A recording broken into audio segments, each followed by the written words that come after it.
What's up guys, in this short tutorial I will show you how to download and install the Mozilla Firefox web browser on Windows 10. This should be quite an easy tutorial, everything you need will be listed in the description below. Click on the first link in the description to get to this page. Here, make sure to click on Download to download the Firefox installer for Windows 10.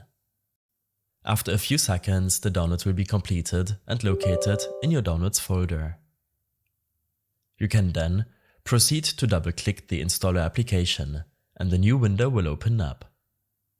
It will take anywhere from 1 to 3 minutes to install your Firefox web browser, and when it's done installing, it should open up automatically.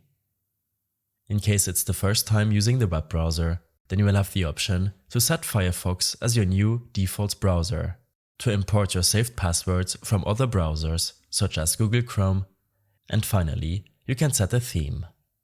All of these changes can also be made later on.